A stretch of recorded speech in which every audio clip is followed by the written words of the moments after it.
મિત્રો, સ્વાગત છે તમારું આપણી YouTube channel job and career guide by Manisha. મિત્રો, આજે આપણે ખૂબ જ અગત્યની અને મહત્ત્વની માહિતી લઈને આવી ગયા છે. મિત્રો, એક ખૂબ સારા સમાચાર છે ભાઈ, કે થોડાક જ દિવસમાં મિત્રો આંગણવાડી કાર્યકર અને તેડાગરની ઓનલાઈનના જાહેરાત છે તેના ફોર્મ ભરાશે. 1-2 દિવસના અંદર ફોર્મ ભરી શકશો મિત્રો તમે. તો કઈ રીતે આના અંદર છે એ ફોર્મ ભરી શકશો તમે, શું તેના અંદર વયમર્યાદા છે અને કયા કયા તમારે ડોક્યુમેન્ટ્સ છે એ તૈયાર કરવા પડશે, તો તેની જે માહિતી છે મારા પાસે જે પણ કંઈ છે એ હું આપને આપવાનો પ્રયત્ન કરું છું. મિત્રો છે એ ehrms.gujarat.gov.inની સાઇટ પરથી મિત્રો આપણા સુધી આ માહિતી મળેલી છે. હવે આંગણવાડી કાર્યકર અને તેડાગર બહેનની હવે બધું ઓનલાઈન થઈ ગયું છે, એટલે એના માટે તમારે ઓનલાઈન એપ્લાય કરવાનું રહેશે. હવે તમારે કયા કયા ડોક્યુમેન્ટ્સ તેમાં જોડવા પડશે, તો અરજદાર છે એ પોતાના વિસ્તાર અથવા તો ગામ અથવા તો વોર્ડની આંગણવાડીની કેન્દ્રની ખાલી જગ્યા ઉપર જ અરજી કરી શકશે.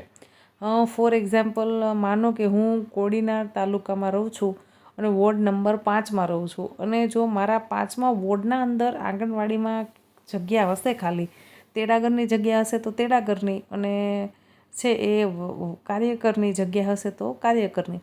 જો મારા વોર્ડમાં જગ્યા ખાલી હશે ને તો જ હું એપ્લાય કરી શકીશ. પછી જો મારા વોર્ડમાં બંને જગ્યાઓ ભરેલી છે, જગ્યા ખાલી નથી, તો હું એપ્લાય નહીં કરી શકું. પછી ભલે મારા જ વિસ્તારના અંદર કદાચ 8મા નંબરની વોર્ડના અંદર બંને જગ્યા ખાલી છે, હેલ્પર કે વર્કરની, તો હું ત્યાં છે એ એપ્લાય કરી શકીશ નહીં. આ બાબત ખાસ આપણે ધ્યાન રાખવાની છે. અમુક વખત છે એ આ બધી સૂચનો છે એ આપણે ધ્યાનથી નથી લેતા, અને એના કારણથી છે એ આપણે દલીલોમાં ઉતરી જતા હોઈએ છીએ કે ભાઈ અમારા જ ગામમાં જગ્યા ખાલી છે, અમારી બાજુમાં જ જગ્યા ખાલી છે, પણ અમે શું કામ અરજી નથી કરી શકતા. પણ એમાં સ્પષ્ટતા સાથે આપણને જણાવવામાં આવેલું છે કે પોતાના વિસ્તાર, ગામ, વોર્ડની આંગણવાડી કેન્દ્રની ખાલી જગ્યા પર જ તમે અરજી કરી શકશો. તે સિવાય આજુબાજુમાં તમે કરી શકશો નહીં. હવે જ્યારે તમે અરજી કરો છો ત્યારે તમારી ઉંમર ઓછામાં ઓછી 18 વર્ષની અને વધુમાં વધુ તમારી 33 વર્ષ સુધીની ઉંમર હોવી જોઈએ. 33 વર્ષથી જો વધારેની તમારી ઉંમર છે તો તમે અરજી કરવાને પાત્ર થશો નહીં. ત્યારબાદ છે તો કે જન્મ તારીખના આધાર પુરાવા માટે લિવિંગ સર્ટિફિકેટ તથા ધોરણ 10 અને 12નું ક્રેડિટ સર્ટિફિકેટ હોવું જરૂરી છે. જો જ્યારે આપણે જન્મ તારીખના પુરાવા તરીકે આપવાનું થતું હોય તો એલસી હોય છે, કે જ્યારે માનો કે તમે 10મું પાસ કરો છો તો તમને 10મા પછી, અથવા તો 12 પાસ કરો છો તો તમને 12 પછી છે એ લિવિંગ સર્ટિફિકેટ આપવામાં આવશે. જેન્યુઅલી તો 12 પછી જ અપાય છે, પણ અમુક કિસ્સામાં કોઈ કે 10 પાસ કર્યું હોય તો પછી એમને છે એ ત્યારે આપી દીધું હોય છે, એટલે તમારું લિવિંગ સર્ટિ છે એ જન્મના પ્રમાણપત્ર માટે વેલિડ ગણાશે. ત્યારબાદ છે સેલ્ફ ડિક્લેરેશન, સ્વઘોષણાપત્રક, જે આપણે ખુદ જાતે આપવાનું થતું હોય છે, એટલે એક ડોક્યુમેન્ટ્સ તમારે જોડવાનું રહેશે. ત્યારબાદ છે મામલતદાર શ્રી દ્વારા આપવામાં આવેલ સ્થાનિક રહેઠાણનું પ્રમાણપત્ર. મિત્રો ખાસ યાદ રાખી લેજો, આપણે મામલતદાર શ્રી દ્વારા આપવામાં આવેલ જે સ્થાનિક રહેઠાણનું પ્રમાણપત્ર છે એ જ અપલોડ કરવાનું છે. ત્યારબાદ આપણી જાતિનો પુરાવો દર્શાવતું પ્રમાણપત્ર, એટલે કે આપણો જાતિનો દાખલો, આપણે કઈ કેટેગરીમાં આવીએ છીએ, ઓબીસી, ઈડબ્લ્યુએસ છે, અથવા તો એસસી એસટી કઈ કેટેગરીમાં આવીએ છીએ તો એનો જાતિનો દાખલો જોશે.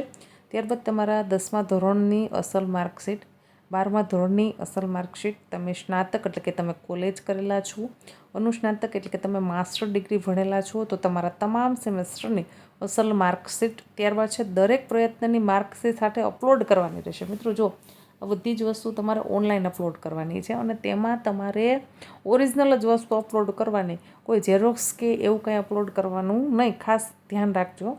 અને તમારે છે એ દરેક પ્રયત્નની માર્કશીટ અપલોડ કરવાની છે. માનો કે હું 10મા ધોરણની, જોકે હું પાસ જ છું, પહેલી ટ્રાય જ, પણ હું આપને જણાવું છું ખાલી જસ્ટ કે ભાઈ હું 10મા ધોરણમાં ની એક્ઝામ આપી છે.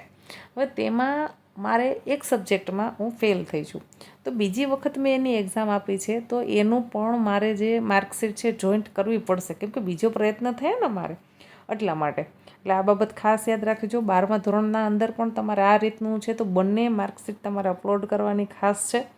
વિધવા અંગેનું પ્રમાણપત્ર લાગુ પડતું હોય તો અમુક કેસીસના અંદર એવું બને કે કોઈ બેન વિધવા છે અને જો એ અરજી કરે તો એને અમુક એના માટે છે એ છૂટછાટ આપવામાં આવતી હોય છે, તો એનો લાભ એને મળી શકે. એટલે જો કોઈ બેન આવા છે તો તમારે ખાસ એ બાબત છે તેના અંદર અપલોડ કરવાની છે. ત્યાર પછી આંગણવાડી તેડાગરના અનુભવ અંગેનું પ્રમાણપત્ર જો લાગુ પડતું હોય તો, માનો કે કોઈ વિસ્તારના બેન છે કે જે એના જ આંગણવાડી બોર્ડના અંદર છે એ જગ્યા ખાલી છે અને બેન છે એ કાર્યકર તરીકે એપ્લાય કરવા માંગે છે, એટલે કે હેલ્પર બેન છે અને એ વર્કર તરીકે એપ્લાય કરવા માંગે છે, તો એ બેન છે એને અનુભવનું પ્રમાણપત્ર છે એ જોડવું પડશે. પણ એક બાબત બેન ખાસ યાદ સાંભળજો તમે, કે જો તમે હેલ્પર તરીકે 10 વર્ષની નોકરી કરેલ હશે તો તમે કાર્યકર તરીકે છે એ એપ્લાય કરી શકશો. અને 10 પાસ છે એ તેડાગર બેન માટે શૈક્ષણિક લાયકાત માંગેલી છે મિનિમમ, ઓછામાં ઓછી, અને 12 પાસ છે એ કાર્યકર બેન માટે છે એ શૈક્ષણિક લાયકાત માંગેલી છે. એટલે પછી તો આના પછી તો કેવું થતું હોય છે કે તમારા જે તે વિસ્તારના અંદર કેટલી શૈક્ષણિક સ્તર ઊંચું છે એના ઉપર પણ મિનિમમ ક્રાઇટેરિયા છે એ 10 પાસ અને 12 પાસનું છે. પછી તો માનો કે કોઈ એટલું શિક્ષિત ગામ હોય તો ત્યાં તો કોલેજવાળા પણ કેન્ડિડેટ હોય અને માસ્ટર ડિગ્રીવાળા પણ હોય, એ તો પછી બધી મેરિટની પ્રોસેસો છે. પણ મિનિમમ શૈક્ષણિક લાયકાત છે એ તેડાગર બેન માટે છે એ 10 પાસ છે, જ્યારે કાર્યકર બેન માટે છે 12 પાસ છે. એટલે આ તો મને જેટલી જાણકારી છે એટલી માહિતી આપું છું. બાકી તો જ્યારે જાહેરાત બહાર પડશે ત્યારે આપણે આખો પાછો વિડીયો લાવીશું કે એના અંદર સરકારશ્રી દ્વારા કઈ રીતેની છે શૈક્ષણિક લાયકાત મંગાવેલી છે, શું શું એના ક્રાઇટેરિયા છે અને તમે કેટલીથી કેટલી તારીખ સુધી છે એ એપ્લાય કરી શકશો. પણ આટલી મારી પાસે માહિતી હતી તો મેં આપને પહોંચાડવાનો પ્રયત્ન કર્યો. ખાસ મારો આ વિડીયો બનાવવાનો હેતુ એ છે કે તમારા પાસે જો આમાંના કોઈ પણ ડોક્યુમેન્ટ્સ ઘટે છે તો તમે અત્યારથી એ ડોક્યુમેન્ટ્સ છે એ ભેગા કરી લેજો, કેમ કે જ્યારે ભરતી બહાર પડશે ત્યારે પછી ડોક્યુમેન્ટ્સ બધા ભેગા કરવામાં થોડીક તકલીફ થશે અને એકાદ અઠવાડિયું અથવા તો વધુમાં વધુ છે એ 2 થી 3 દિવસના અંદર છે એ આ જાહેરાત છે એ બહાર પડી જશે અને તમે ફોર્મ ભરી શકશો. મિત્રો છે આ વિડીયોને વધુને વધુ લોકો સુધી શેર કરો, જેથી કરી અને કોઈ જરૂરિયાતમંદ વ્યક્તિ સુધી વિડીયો પહોંચે, એને કાંઈ પણ ડોક્યુમેન્ટ્સ છે એ બાકી હોય તો એમાં જોઈ અને પોતાના ડોક્યુમેન્ટ છે એ તૈયાર કરી શકે. ધન્યવાદ. મિત્રો, આપણી યુટ્યુબ ચેનલ છે job and career guide by Manisha, ચેનલને સબસ્ક્રાઈબ કરી લેશું. આપણી યુટ્યુબ ચેનલ પર આપણે સરકારી નોકરી, પ્રાઇવેટ નોકરી, ગુજરાત સરકાર દ્વારા આયોજિત વિવિધ જિલ્લાના ભરતી મેળા તથા કોઈ વિશેષ માહિતી હોય તો આપણે છે એ અપલોડ કરતા હોઈએ છીએ. ધન્યવાદ.